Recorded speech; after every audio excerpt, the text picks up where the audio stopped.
A very good morning to all of you. Today we will see the alligation methods in calculation. So in that, when the calculation involve mixing of two similar preparation of different strength to produce a preparation of intermediate strength, the alligation method may be used. मतलब कि क्या कि ये जो method है वो हम कब यूज़ करते हैं कि जब when the calculation involve mixing of two similar preparations. मतलब कि क्या है कि हमको दो सिमिलर प्रिपरेशन से एक इंटरमीडिएट प्रिपरेशन बनानी है। अब वो जो दो सिमिलर प्रिपरेशंस है जो हम बनाने वाले हैं तो उनका जो कॉन्सेंट्रेशन है तो उसमें से जो दो सिमिलर प्रिपरेशन है उसमें से जो एक कॉन्सेंट्रेशन रहेगा वो हायर कॉन्सेंट्रेशन रहेगा और जो दूसरा रहेगा वो लोअर कॉन्सेंट्रेशन रहेगा। और वो दोनों की प्रिपरेशन जो है उसकी बेसिस पे हमको उससे हम उस सिमिलर प्रिपरेशन को यूज़ करके हमें एक इंटरमीडिएट प्रिपरेशन बनानी है। मतलब क्या कि ये जो एलिगेशन मेथड है, अगर हमको फॉर एग्जांपल कोई स्ट्रॉन्ग एसिड से या कोई स्ट्रॉन्ग अल्कोहल की प्रिपरेशन से और एक वीक एसिड से या वीक अल्कोहल की प्रिपरेशन से, मतलब ऐसा अल्कोहल जिसकी स्ट्रेंथ वीक है एक वो सॉल्यूशन, और एक ऐसा जिसकी स्ट्रेंथ हाई है ऐसा, इस दोनों की मदद से हमको एक इंटरमीडिएट प्रिपरेशन उसी सिमिलर प्रिपरेशन बनानी है। तो हम उसके लिए जो कैलकुलेशन करेंगे उसको हम बोलते हैं एलिगेशन मेथड्स। तो मतलब क्या है इस मेथड के अंदर कि when this calculation involve mixing of two similar preparations of different strengths. मतलब कि एक सिमिलर प्रिपरेशन डिफरेंट स्ट्रेंथ की, मतलब कि उनका कॉन्सेंट्रेशन अलग अलग है, एक कॉन्सेंट्रेटेड है और एक डाइल्यूट है, to produce a preparation of intermediate strength. मतलब कि क्या दोनों से हमको एक क्या बनाना है कि इंटरमीडिएट प्रिपरेशन बनानी है। तो इस तरह की अगर हमको कुछ प्रिपरेशन बनानी है तो ऐसी सिचुएशन में हम एलिगेशन मेथड का यूज़ करते हैं। So this method is recommended for the purpose of checking for the calculation. मतलब कि ये जो मेथड है ये किस लिए चीज़ चेक करते हैं हम कि कैलकुलेशन के लिए कि भाई जो हम कितनी अमाउंट हमको रिक्वायर्ड रहेगी उस पर्टिकुलर चीज़ को बनाने के लिए। तो यहाँ पर उन्होंने फार्मूला दिया है तो उसको हम यहाँ पे अच्छे से देखेंगे कि किस तरह से होता है इसमें सब कुछ। तो इन दैट एलिगेशन मेथड ये जो उन्होंने एक the calculation for the calculation purpose उन्होंने एक फिगर दी है यहाँ पे उन्होंने, जिसकी बेसिस पे हमको कैलकुलेशन करने हैं। तो अब ये जो फिगर है जो तुम्हारी बुक में उन्होंने दी है उसमें क्या क्या बोला उन्होंने, रिक्वायर्ड परसेंटेज। तो हमको रिक्वायर्ड परसेंटेज मतलब क्या कि कितना परसेंटेज हमको बनाना है, कितना percentage, how much percent we have to be made. Okay, so stronger percentage. तो स्ट्रॉन्गर परसेंटेज मतलब क्या कि हमको कहाँ से बनाना है इसको, कि स्ट्रॉन्ग से और एक वीक से। तो उस स्ट्रॉन्ग प्रिपरेशन का, उस सिमिलर स्ट्रॉन्ग प्रिपरेशन का परसेंटेज कितना है वो परसेंटेज। फिर यहाँ पे आएगा वीकर परसेंटेज कि भाई उस वीकर परसेंटेज का कितना परसेंट है वहाँ पे। उसके बाद में वीकर परसेंटेज, रिक्वायर्ड परसेंटेज, उसके बाद में क्या, इस सेक्शन में उन्होंने क्या बताया इस फॉर्मूले के सेक्शन में कि required percentage minus weaker percentage. तो उन्होंने क्या बोला है यहाँ पे कि तुमको कितना रिक्वायर्ड परसेंटेज है उससे हमको माइनस करना है किसको, वीकर परसेंटेज को, जो वीकर परसेंटेज रहेगा। और यहाँ पे उन्होंने क्या बोला है कि stronger percentage minus required percentage. मतलब क्या कि जो स्ट्रॉन्गर परसेंटेज है, मतलब कौन सा, ये वाला, तो जो रिक्वायर्ड परसेंटेज है उससे हमको माइनस करना है रिक्वायर्ड परसेंटेज को। तो फिर जो क्वांटिटी आएंगी वो हम यहाँ पे उसको लेंगे। तो यहाँ पे हमको इसको समझने के लिए सबसे पहले हम क्या करेंगे कि एग्जाम्पल की मदद से हम इसको समझने की कोशिश करेंगे। तो एग्जाम्पल क्या है, to prepare 600 ml of 70% alcohol from 90% alcohol. मतलब देखो ये जो एग्जाम्पल है उन्होंने क्या बोला हमको उसमें कि to prepare 600 ml of 70% alcohol from 95% alcohol. मतलब कि क्या कि हमको 600 ml की प्रिपरेशन बनानी है 70% अल्कोहल, ऐसा प्रिपरेशन जिसकी क्वांटिटी 600 ml होनी चाहिए लेकिन उसका कॉन्सेंट्रेशन 70% होना चाहिए। लेकिन किस चीज़ से, कहाँ से बनानी है हमको, जो हमारे पास में स्टॉक सॉल्यूशन है जिसका कॉन्सेंट्रेशन 95% है उससे हमको बनानी है 600 ml 70% की अल्कोहल। तो वो हम कैसे बनाएंगे, तो यहाँ पे कैलकुलेशन में हम क्या देखेंगे, सबसे पहले परसेंट ऑफ अल्कोहल रिक्वायर्ड। मतलब कि क्या अल्कोहल की कितना परसेंटेज हमको रिक्वायरमेंट है अल्कोहल के लिए, 7। कितना परसेंट रिक्वायर है, 70% हमको उसका क्या है रिक्वायरमेंट है कि जो हम जो अल्कोहल की प्रिपरेशन बनाने वाले हैं उसका परसेंटेज कितना होना चाहिए, 70 %, उसके बाद में % ऑफ एल्कोहल यूज, मतलब कि कौन सा एल्कोहल का परसेंटेज उन्होंने यूज़ कितना किया, 95%, मतलब हमको 95% यूज़ कर एल्कोहल का प्रिपरेशन यूज़ करके उससे हमको 70% एल्कोहल बनाना है। तो अब हम क्या करेंगे, इसको हम इस फॉर्मूले में रखेंगे। तो बाय यूजिंग एलिगेशन मेथड, तो यहाँ उन्होंने क्या बोला था, स्ट्रॉन्गर परसेंटेज, तो स्ट्रॉन्गर परसेंटेज यहाँ पे क्या है, वो है 95, तो यहाँ पे 95 स्ट्रॉन्गर परसेंटेज। फिर उसके बाद में वीकर परसेंटेज, वीकर परसेंटेज क्या है कि भाई किस चीज़ में कर रहे हैं इन सब चीज़ों को, वाटर के अंदर, वाटर का कोई परसेंटेज है यहाँ पे नहीं है, तो हम उसको क्या बोलेंगे, 0, ये इसका क्या 0 है। तो यहाँ पे क्या ही है, 95 क्या है, अल्कोहल है, और ये इसमें जिस चीज़ में हमको उसको डिजोल्व करना है वो क्या है, वाटर। तो उसमें स्ट्रेंथ जो है सबसे ज़्यादा वो किस चीज़ की है, वो है अल्कोहल की, और वाटर की क्या है, सबसे कम है। तो उसके बाद में रिक्वायर्ड परसेंटेज कितना है, रिक्वायर्ड परसेंटेज 70, तो यहाँ पे लिखेंगे हम 70। तो अब ये required percentage minus weaker percentage, तो जब हम रिक्वायर्ड परसेंटेज में से माइनस करेंगे वीकर परसेंटेज को, तो कितना है रिक्वायर्ड परसेंटेज हमारा 70, माइनस वीकर परसेंटेज कितना है 0। तो हम जब इसको माइनस करेंगे तो फिर हमारी क्या रीडिंग आएगी, 70 - 0 = 70। फिर इसी तरह से यहाँ पे जो स्ट्रॉन्गर परसेंटेज है उसमें से हमको माइनस करना है रिक्वायर्ड परसेंटेज को, है ना।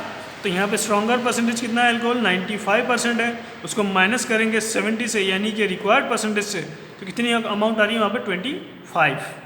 तो अल्कोहल कितना लगेगा हमको 70 और वाटर 25, तो मतलब यहाँ पे क्या हुआ कि 70 part of 95% alcohol and 25 parts of water will be produce the required % alcohol. मतलब कि क्या, अगर हमको 600 ml 70% अल्कोहल बनाना है तो उसके लिए हमको 95% अल्कोहल के 70 पार्ट्स लगेंगे, और उसको हमको किस में रिजॉल्व करना होगा, 25% पार्ट्स ऑफ वाटर में। तो अभी जो पार्ट्स है उसको हम उसको कैलकुलेट कैसे करेंगे, उसकी क्वांटिटी कैसे कैलकुलेट करेंगे हम, तो यहाँ पे क्वांटिटी ऑफ 95% अल्कोहल रिक्वायर्ड, मतलब हमको अगर 600 ml 700 अल्कोहल बनाना है तो हमको 95 में से कितना अल्कोहल लेना पड़ेगा, तो उसके लिए यहाँ पे कैलकुलेशन है। So here 600 is multiplied by 70, मतलब तो यहाँ पे 600 क्या है, 600 मतलब क्या है, यहाँ पे 600 है कि हमको कितना क्वांटिटी चाहिए वो है, तो उसको मल्टीप्लाई करेंगे कितने 70 से, तो मतलब 70 क्या है यहाँ पे रिक्वायर्ड परसेंटेज, और उसको हम डिवाइड करेंगे किसमें, इनटू विथ 95, तो कितना आएगा, 95 क्या है यहाँ पे, 95 है अल्कोहल का कॉन्सेंट्रेशन। तो इसकी रीडिंग क्या आएंगे, क्या आएंगी यहाँ पे 442.10 ml। तो ये जो अमाउंट है ये क्या है, इतनी अमाउंट मतलब कि 442.10 ml ऑफ 95% अल्कोहल हमको लेना है, मतलब कि जो स्टॉक सोल्यूशन है हमारा 95%, उसमें से हमको कितना अल्कोहल लेना है, 442.10 ml अल्कोहल हमको उसमें से लेना है, और उसको क्या करना है, फिर हमको डिज़ोल्व करना है किसमें, उसको हम डिज़ोल्व करना है। तो डिज़ोल्व करने के लिए हमको क्या लगेगा, वाटर, और उसके लिए हमको वाटर की क्वांटिटी कितनी है वो भी हमको यहाँ पे देखनी पड़ेगी। तो वाटर की क्वांटिटी कितनी है, यहाँ पे क्वांटिटी ऑफ वाटर कितनी लेना पड़ेगी, तो 600 क्या है यहाँ पे, हमको कितनी अमाउंट रिक्वायर्ड है, उसके बाद में इसको मल्टीप्लाइड बाय 25। तो जैसे हम यहाँ पे एलिगेशन मेथड में देखें तो 25 ये कहाँ से आया कि हमको कितना कॉन्सेंट्रेशन या कितना वाटर वहाँ पे, कितने पार्ट्स ऑफ वाटर हमको लगने वाले हैं वो, तो वो यहाँ पे लेंगे हम, फिर उसको 95 यानी कि अल्कोहल का जितना कॉन्सेंट्रेशन है उससे हम उसको जब कैलकुलेट करेंगे तो वो कितना है 157.90 ml, मतलब कि क्या 157.90 ml of water is required, मतलब कि क्या जब हम वाटर की क्वांटिटी कितनी 157.90 ml वाटर में जब हम अल्कोहल कितना डिजोल्व करेंगे 442.10 95% कॉन्सेंट्रेशन का अल्कोहल जब हम इसमें डिजोल्व करेंगे तो हमको क्या मिलेगा 600 ml ऑफ 70% अल्कोहल की प्रिपरेशन हमको मिलेगी। तो इस तरह से हम एलिगेशन मेथड का यूज़ करते हैं। उसके बाद में जो नेक्स्ट हम देखेंगे वो ये है कि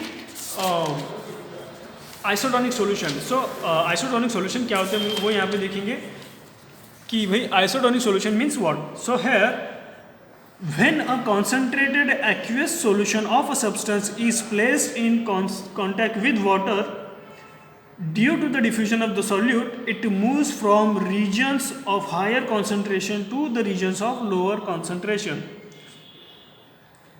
so that the difference in concentration ultimately disappears। मतलब क्या बोलना है हमको यहाँ पे कि जब हम एक aqueous concentration, when a concentrated aqueous solution of a substance is placed in contact with water, मतलब कि जब हम एक कॉन्सेंट्रेटेड एक्वियस सॉल्यूशन जैसे कि 95% अल्कोहल हुआ इसके एग्जांपल, या ऐसे कुछ अगर हम प्रिपरेशन लेते हैं जो कि कॉन्सेंट्रेटेड है और उसको हम जब वाटर में प्लेस करते हैं तो क्या होगा, due to the diffusion of solute, मतलब क्या होता है जो सॉल्यूट होते हैं उस प्रिपरेशन के अंदर वो क्या करते हैं, वो हायर कॉन्सेंट्रेशन के रीजन से लोअर कॉन्सेंट्रेशन के रीजन में जाते हैं। मतलब जब हम अल्कोहल को किस कॉन्सेंट्रेटेड अल्कोहल को वाटर में ऐड करेंगे तो वो क्या करेंगे, उसमें जो सॉल्यूट प्रेजेंट है अल्कोहल के अंदर वो हायर कॉन्सेंट्रेशन से कहाँ जाएंगे, लोअर कॉन्सेंट्रेशन की तरफ। सो अगर वो ऐसा जाते हैं so the difference in concentration ultimately disappears. तो देखो अभी देखो इसमें इनको सिंपल ये कहना है कि अगर एक बीकर में आपके अल्कोहल है 95% और एक बीकर में आपके वाटर है, तो जाहिर सी बात है दोनों का जो है कॉन्सेंट्रेशन वो अलग अलग है ना। तो जब हम अल्कोहल को यानी जिसमें सॉल्यूट की क्वांटिटी 95% प्रेजेंट है उसको जब हम वाटर में डालते हैं यानी कि वाटर, तो जो अल्कोहल है वो क्या है, हायर कॉन्सेंट्रेशन, और जो वाटर है अल्कोहल क्या है, हायर कॉन्सेंट्रेशन, और वाटर क्या है, लोअर कॉन्सेंट्रेशन। तो जब हम हायर कॉन्सेंट्रेशन वाली किसी एक्यूज सॉल्यूशन को जब हम लोअर कॉन्सेंट्रेशन वाली किसी चीज़ में डालते हैं तो क्या होगा कि दोनों के जो सॉल्यूट क्या करेंगे, वो हायर कॉन्सेंट्रेशन से लोअर कॉन्सेंट्रेशन की तरफ जाके वहाँ पे मिक्स होंगे, जिसकी वजह से दोनों के जो कॉन्सेंट्रेशन उसमें कोई चेंजेस नहीं रहेगा, वो अल्टीमेटली क्या होगा, डिसअपियर होगा। उसके बाद में however if two solution of different concentration are separated by a semi permeable membrane, the solvent will move from solution of lower solute concentration to the solution of higher concentration solute। मतलब कि दो ऐसे preparation अगर हमने दो क्या किया हमने, if two solution of different concentration are separated by semi permeable membrane, अगर हमने दो सॉल्यूशन लिए जिसका कॉन्सेंट्रेशन अलग अलग है और उसको हमने एक सेमी परमीबल मेम्ब्रेन से डिफरेंस किया, इसको हमने डिफरेंस किया कि भाई इधर जो है हायर कॉन्सेंट्रेशन रहेगा, इधर लोअर कॉन्सेंट्रेशन रहेगा और बीच में सेमी परमीबल मेम्ब्रेन है, तो इसी सिचुएशन में क्या होगा कि the solvent will move from the solution of lower solute concentration, मतलब कि जो सॉल्वेंट है, सॉल्यूट नहीं है सॉल्वेंट, तो सॉल्वेंट क्या होगा, मूव होगा, कहाँ पर मूव होगा, solvent will move from the solution of lower solute concentration, मतलब ऐसा, मतलब जो सॉल्यूशन है जिसमें सॉल्यूट का कॉन्सेंट्रेशन कम है तो उस प्रिपरेशन में से सॉल्वेंट मूव होगा, क्या मूव होगा, सॉल्वेंट उस सेमी परमिएबल मेम्ब्रेन के, जैसे कि इस साइड में लोअर कॉन्सेंट्रेशन वाला सॉल्यूशन था, इस साइड में हायर कॉन्सेंट्रेशन वाला है, तो इस साइड में लोअर है तो इसका मतलब क्या है कि यहाँ पे सॉल्यूट नंबर ऑफ सॉल्यूट क्या है यहाँ पे कम है, तो यहाँ से क्या होगा सॉल्यूशन, नॉट सॉल्यूट, सॉल्यूट नहीं है सॉल्यूशन क्या होगा, सेमी परमिएबल मेम्ब्रेन से कहाँ पर पास होगा, जहाँ पर सॉल्यूट की कॉन्सेंट्रेशन ज़्यादा है वहाँ पर, will move from the solution of lower solute concentration to the solution of higher solute concentration. This diffusion of solvent through a membrane is called osmosis। तो ये जो प्रोसेस है जब हम दो सॉल्यूशन, ऐसे सॉल्यूशन जिसका कॉन्सेंट्रेशन हाई है और एक कॉन्सेंट्रेशन जिसका लो है, जिसके बीच में हम अगर एक सेमी परमिएबल मेम्ब्रेन रखते हैं और उसमें ऐसा सॉल्यूशन जिसमें सॉल्यूट कम है या जिसका कॉन्सेंट्रेशन कम है, वहाँ से सॉल्यूशन पास होता है कहाँ पर, जहाँ पर region of higher solute concentration की जगह पर अगर वो पास होता है तो ऐसी प्रोसेस को हम बोलेंगे osmosis. The excess of solvent molecule passing in one direction create a pressure called osmotic pressure. तो जो प्रोसेस है जब जो सॉल्यूशन है वो पास हो रहा है लोअर कॉन्सेंट्रेशन से हायर कॉन्सेंट्रेशन की तरफ, तो उसको हम क्या बोलेंगे, वो एक प्रेशर क्रिएट करता है, जब वो पास होता है तो वो एक प्रेशर क्रिएट करता है जिसको हम बोलेंगे osmotic pressure.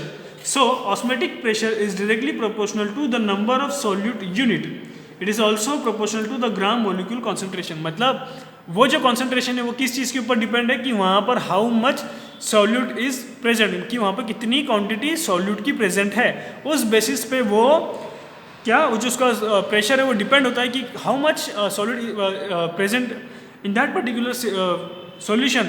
so on the basis of their solute quantity या फिर ग्राम्स की कितना ग्राम उस प्रिपरेशन में सॉल्यूट प्रेजेंट है उसकी बेसिस पे जो प्रेशर है वो डिपेंड होता है।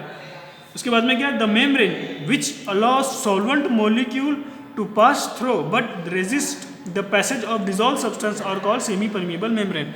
तो वो जो मेम्ब्रेन होता है मतलब कि ऐसा मेम्ब्रेन जो सॉल्वेंट को अलाउ करता है और सॉल्यूट को अलाउ नहीं करता, तो इस तरह के मेम्ब्रेन को हम क्या बोलते हैं? Semi permeable membrane. The blood cells are enclosed in a semi permeable membranes and they strictly follow the principle of osmosis. तो मतलब क्या कि जो जो ब्लड सेल्स होती है वो उसमें क्या होता है, वो इनक्लोज होती है किस चीज़ से? सेमी परमिएबल मेम्ब्रेन से। And they strictly follow the principle of osmosis, और वो क्या करता है कि ऑस्मोसिस का प्रिंसिपल स्ट्रिक्टली फॉलो करता है। तो ऑस्मोसिस मतलब क्या देखे थे हमने?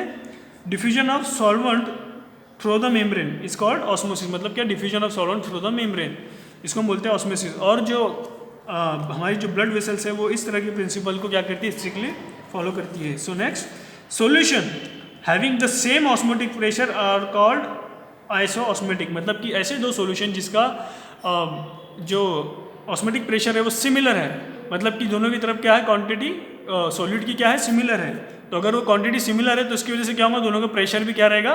सिमिलर। अगर हमको किसी प्रिपरेशन का ऑस्मोटिक प्रेशर सिमिलर करना है तो हमको क्या करना होगा? इसकी जो हमको सॉल्यूट है उसमें जो सॉल्यूट प्रेजेंट है दोनों के अंदर, उसका हमको कॉन्सेंट्रेशन सिमिलर करना होगा, तब जाके वो क्या होगा? सिमिलर उसका प्रेशर होगा। तो ऐसी प्रिपरेशन को हम क्या बोलते हैं? ऐसी सिचुएशन में हम isoosmotic. It is not necessary that the solution which are isoosmotic will also be isotonic. मतलब क्या बोल रहे हैं उनको कि ये नेसेसरी नहीं है कि जो सॉल्यूशन जो आइसोऑस्मोटिक्स है, यानी कि दोनों का जिनका प्रेशर सेम है, वो आइसोटोनिक हो। If a red blood cells is in contact with a solution that has the same osmotic pressure as that of the plasma, the cell wall have neither swell not shrink। मतलब क्या कि जो अगर if red blood cell जो है वो किसी अगर हमने जैसे कि रेड ब्लड सेल्स किसी कांटेक्ट में आता है किसी आइसोटोनिक सॉल्यूशन के, है ना, तो क्या होगा कि अगर दोनों का प्रेशर सेम है, किसका? ब्लड प्लाज्मा का, और जो सॉल्यूशन हम उसमें एंटर कर रहे हैं, दोनों का प्रिपरेशन अगर सेम है, तो क्या होगा? जो सेल्स है वो क्या होंगे? Neither swell nor shrink. मतलब क्या? जैसे कि देखो बेस्ट एग्जांपल क्या है कि जब हम ब्लड यानी कि जब हम सलाइन लगाते हैं तो उसका आइसोटोनिक होना ज़रूरी है, उस प्रिपरेशन का आइसोटोनिक होना ज़रूरी है। मतलब क्या कि दोनों का ऑस्मोटिक प्रेशर सिमिलर होना चाहिए। किस का? जिस ब्लड वेसल्स में हम उसको लगा रहे हैं उसमें, और जो हम जो प्रिपरेशन हम उसमें इंसर्ट करने वाले, जो सोल्यूशन हम उसमें इंसर्ट करने वाले हैं इसमें, तो दोनों का जो ऑस्मोटिक प्रेशर है वो क्या होना चाहिए? सिमिलर होना चाहिए। तो अगर ये सिमिलर रहा तो जो ब्लड सेल्स है या जो ब्लड वेसल्स है या फिर जो टिश्यूज़ है वो क्या होंगे? वो श्रिंक भी नहीं होंगे और स्वेलिंग भी नहीं होंगी उसकी। अगर ऑस्मोटिक प्रेशर ज़्यादा रहा तो वो जो सेल्स है वो क्या होंगे? श्रिंक होंगे। अगर ऑस्मोटिक प्रेशर कम रहा तो वो जो सेल्स होंगे क्या होंगे? स्वेलिंग होंगी उसकी वहाँ पर। So it will retain its tone and therefore the solution said to be isotonic. मतलब कि ऐसे सॉल्यूशन जिनका जो ऑस्मोटिक प्रेशर है, the solution which have the same osmotic pressure are called as isotonic solution. So to determine whether or not a solution is isotonic with erythrocyte, it is necessary to determine the concentration of solute at which the cells retain in their normal change in size। कि अगर हमको भाई ये पता करना है कि solution isotonic है या नहीं उस पर्टिकुलर एरिथ्रोसाइट की प्रिपरेशन की, मतलब कि ऐसी सिचुएशन में जब हमको उस प्रिपरेशन को ब्लड के अंदर इंजेस्ट करना है, लेकिन हमको ये चीज़ मालूम करनी है कि वो जो प्रिपरेशन हमने बनाई है वो आइसोटोनिक है या नहीं एरिथ्रोसाइट्स के साथ, तो उसके लिए हमको क्या करना पड़ेगा? उस पर्टिकुलर प्रिपरेशन में जो सॉल्यूट की क्वांटिटी कितनी है वो हमको मेज़र करना पड़ेगी। सॉल्यूट एट विच, और ऐसा कौन सा कॉन्सेंट्रेशन है, ऐसा कौन सा कॉन्सेंट्रेशन है ब्लड का या एरिथ्रोसाइट्स का जिसकी वजह से जो उसके सेल्स हैं वो श्रिंक भी नहीं होते और स्वेल भी नहीं होते। तो ऐसा कौन सा ऑस्मोटिक प्रेशर है जिसकी वजह से, अब ऑस्मोटिक प्रेशर किस चीज़ के ऊपर डिपेंड है? सॉल्यूट के ऊपर। अगर सॉल्यूट वहाँ पे, तो हमको क्या पता करना पड़ेगा कि इस पर्टिकुलर प्रिपरेशन में जो सॉल्यूट है प्रेजेंट उसका कॉन्सेंट्रेशन कितना है। तो हम क्या करेंगे? उसका जितना कॉन्सेंट्रेशन रहेगा ब्लड वेसल्स के अंदर उतनी ही अगर कॉन्सेंट्रेशन की अगर हम कोई प्रिपरेशन अगर हम इंसर्ट करते हैं उस पर्टिकुलर प्रिपरेशन में, उस पर्टिकुलर हमारे ब्लड वेसल्स में, तो वो क्या रहेगा? आइसोटोनिक। अगर हमने उसके लिए हमको क्या करना पड़ेगा? सबसे पहले मालूम कि भाई इस पर्टिकुलर ब्लड वेसल्स के अंदर या एरिथ्रोसाइट्स का ऑस्मोटिक प्रेशर कितना है। अब ऑस्मोटिक प्रेशर मालूम करने के लिए हमको सबसे पहले क्या करना पड़ेगा? उसमें सॉल्यूट कितने प्रेजेंट है। तो the parenteral solution and ophthalmic solution need adjustment to osmoticity and isotonicity. मतलब क्या, इसके लिए ये जो ज़रूरी है कि जब जो भी प्रिपरेशन हम हमारे ब्लड स्ट्रीम के अंदर ऐड करते हैं तो उसका आइसोटोनिक होना ज़रूरी है। So the solution which are not having the same osmotic pressure were called paratonic. मतलब कि ऐसे सॉल्यूशन जिनका ऑस्मोटिक प्रेशर सेम नहीं होता उसको हम बोलेंगे paratonic. While comparing a solution with the one of the non osmotic pressure those which exert a greater pressure is called hypertonic. मतलब सिंपल लैंग्वेज में कि दो प्रिपरेशन है उसमें अगर ऐसे दो प्रिपरेशन जिसमें से अगर एक जो सॉल्यूशन है उसका उसमें सॉल्यूट या उसका कॉन्सेंट्रेशन ज़्यादा है तो हम उसको बोलेंगे कि इसका ऑस्मोटिक प्रेशर भी ज़्यादा है, और ऐसी प्रिपरेशन को या ऐसी सिचुएशन में हम क्या बोलेंगे, hypertonic solution. And those with a lower pressure are called hypotonic. मतलब क्या कि जिसका कम रहेगा उसको हम बोलेंगे हाइपोटोनिक, जिसका ज़्यादा रहेगा हम उसको बोलेंगे hypertonic. Blood plasma contain 0.88% of organic inorganic salt mainly sodium chloride. मतलब कि क्या, देखो यहाँ पे सबसे मेन चीज़ है कि जो ब्लड प्लाज्मा है वो क्या कंटेन करता है, 0.88% ऑफ इनऑर्गेनिक सॉल्ट वो उसमें प्रेजेंट होता है, किसमें, ब्लड प्लाज्मा के अंदर। और वो यूजुअली क्या होता है, वो सोडियम क्लोराइड। क्या होता है वो, 0.8% sodium chloride, which make the main contribution to osmotic pressure. तो मतलब क्या है, यहाँ पे हम क्या कंसिडर करेंगे, जो सोडियम क्लोराइड है वो क्या है, वो सॉल्यूट है जिसका कॉन्सेंट्रेशन होता है 0.88%, जो कि क्या करता है, हमारा जो ब्लड वेसल्स है, जो ब्लड्स है उसका ऑस्मोटिक प्रेशर उसका कितना है, फिर हम ऐसे बोल सकते हैं कि ये 0.88% उसका ऑस्मोटिक प्रेशर है। तो अगर इसका मतलब क्या है कि अगर हमको कोई प्रिपरेशन बॉडी में इंसर्ट करनी है तो वो भी क्या होनी चाहिए, उसका जो ऑस्मोटिक प्रेशर है वो भी क्या होना चाहिए, similar. So a solution containing 0.9% of sodium chloride is therefore practically isotonic with blood plasma and it is regarded as standard। मतलब कि जो देखो आपने, अगर आप सलाइन देखी होगी तो उस पर लिखा होता है 9.9% NaCl सलाइन सॉल्यूशन। तो इसका मतलब क्या है कि वो जो प्रिपरेशन है वो क्या है, आइसोटोनिक है ब्लड प्लाज्मा से। और solution containing more than 0.9% sodium chloride is called hypertonic. ऐसी प्रिपरेशन जो 0.9% से ज़्यादा उसमें सोडियम क्लोराइड प्रेजेंट है तो उसको हम बोलेंगे hypertonic preparation. And one containing less than 0.9% is called as hypotonic. मतलब ऐसी प्रिपरेशन जो 0.9% से कम उसमें वो रखती है सोडियम क्लोराइड, उसको हम बोलेंगे कि हाइपोटोनिक प्रिपरेशन है। तो भाई इसकी बेसिस पे हमने अभी क्या देखा कि अगर हमको इससे हमारा कंसेप्ट क्लियर होता है कि अगर हमको ब्लड में किसी तरह की सॉल्यूशन को या किसी तरह की सलाइन या किसी तरह के ड्रग को एडमिनिस्टर करना है डायरेक्टली ब्लड स्ट्रीम के अंदर, तो हमको इस चीज़ का ध्यान रखना है कि उसका ऑस्मोटिक प्रेशर जो है वो सिमिलर होना चाहिए। मतलब कि ऑस्मोटिक प्रेशर मतलब क्या, कि जो सॉल्यूट है उसमें, मतलब कि जो हमारे बॉडी में नॉर्मल हमको हमारा कितना है 0.88% जो है हमारा सॉल्यूट प्रेजेंट होता है, जिसकी वजह से हमारी बॉडी का ऑस्मोटिक प्रेशर होता है। तो इसका मतलब क्या है कि उस ऑस्मोटिक प्रेशर को हमको मेंटेन करने के लिए जो हम सलाइन लगाएंगे उसका प्रिपरेशन भी कितना होना चाहिए, 0.88 या 0.9 तक के उसका क्या होना चाहिए, वहाँ पे उसका ऑस्मोटिक प्रेशर होना चाहिए। तो ही हम उस प्रिपरेशन को बॉडी में इंसर्ट कर सकते हैं। तो यहाँ पे देखो जनरल प्रिंसिपल है फॉर एडजस्टमेंट ऑफ आइसोटोनिसिटी, कि अगर हमको आइसोटोनिसिटी एडजस्टमेंट करनी है तो हम कैसे करेंगे। So in that first solution for IV injection, की मतलब ऐसा सोल्यूशन जो हमको इंट्रावेनसली बॉडी में इंसर्ट करना है, तो ऐसे प्रिपरेशन के लिए approximate isotonicity is always desirable. मतलब कि अगर हमको किसी ड्रग की ट्रीटमेंट को इंट्रावेनसली यानी कि सीधा ब्लड स्ट्रीम में इंजेक्ट करना है तो हमको ये नेसेसरी है कि उस पर्टिकुलर प्रिपरेशन का आइसोटोनिक होना ज़रूरी है। मतलब क्या, कि उसका ऑस्मोटिक प्रेशर क्या है, सिमिलर होना चाहिए। और नेक्स्ट कौन सा है, solution for SC injection. SC मतलब क्या, subcutaneous injection. Subcutaneous means what, subcutaneous means injection of drug in tissue layer between the skin and thick muscle। मतलब कि जो स्किन है उसमें और थिक मसल्स, जो स्किन एंड थिक मसल्स के बीच में हमको एक पर्टिकुलर ड्रग को इंजेक्ट अगर करना है तो उस इंजेक्शन को या उस टेक्निक को हम बोलते हैं subcutaneous injection. So isotonicity is needed but if it is not essential since they are injected into fatty tissues and not in blood stream. तो देखो यहाँ पर उन्होंने क्या बोला है कि अगर हम ड्रग को सबक्यूटेनियस रूट से इंजेक्ट कर रहे हैं तो इसी सिचुएशन में जो पर्टिकुलर प्रिपरेशन है उसका आइसोटोनिसिटी उसका होना ज़रूरी है, लेकिन इतनी भी ज़रूरत नहीं है। क्यों? क्योंकि जो ड्रग हम इंसर्ट कर रहे हैं वो कहाँ पर इंसर्ट कर रहे हैं हम, जहाँ पर जो ड्रग है वो injected into fatty tissues and not into blood stream. मतलब जो ड्रग है वो हम फैटी टिश्यूज़ में इंजेक्ट कर रहे हैं, ब्लड स्ट्रीम में नहीं। सो नेक्स्ट कौन सा है? Solution for intramuscular injection. मतलब कि अगर हमको किसी प्रिपरेशन को इंट्रामस्क्यूलर के जरिए, इंट्रामस्क्यूलर मतलब क्या, जहाँ पर मसल्स होती है हमारी बॉडी में, और वहाँ पर हमको अगर ड्रग को इंजेक्ट करना है तो हम कैसे करेंगे? तो वहाँ पर क्या रिक्वायरमेंट है? The aqueous solution should be slightly hypertonic to promote rapid absorption. मतलब कि क्या कि जो ड्रग है वो स्लाइटली क्या होनी चाहिए? हाइपरटोनिक। मतलब क्या कि उसका जो कॉन्सेंट्रेशन है, उसका जो सोल्यूट कॉन्सेंट्रेशन है वो क्या होना चाहिए? ज़्यादा होना चाहिए। क्यों? क्योंकि वो जल्दी से एब्जॉर्ब हो सके। कि किस लिए? क्योंकि वहाँ पर क्या होता है, वहाँ पे वेसल्स में वो डायरेक्टली नहीं जाते, वहाँ पे मास होता है। इसलिए जो प्रिपरेशन है उसमें हमको क्या करना है?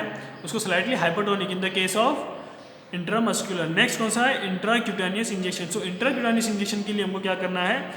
The parenteral preparations which are meant for diagnostic purpose should be isotonic in order to avoid the false reaction. मतलब कि क्या, डायग्नोस्टिक्स, इसमें हम क्या करते हैं कि डायग्नोस्टिक पर्पस के लिए आइसोटोनिक प्रिपरेशन का यूज़ करते हैं। और क्यों यूज़ करते हैं हम इसके लिए? क्योंकि वहाँ पर किसी तरह की गलत रिएक्शन ना हो, इसलिए हम आइसोटोनिक प्रिपरेशन इंट्राक्यूटेनियस इंजेक्शन के लिए यूज़ करते हैं। Next, solution for intrathecal injection. So what do mean by intrathecal injection? कि ऐसी इंजेक्शन जो हम स्पाइनल कॉर्ड के अंदर इंसर्ट करते हैं, तो इस तरह की जब हम किसी तरह के ड्रग को स्पाइनल कॉर्ड में इंजेक्ट करते हैं तो वहाँ पे हमको किस तरह का लगना चाहिए आइसोटोनिक, और किस तरह की प्रिपरेशन हमको लगनी चाहिए? तो this must be isotonic because the volume of cerebrospinal fluid is only 60 to 80 ml।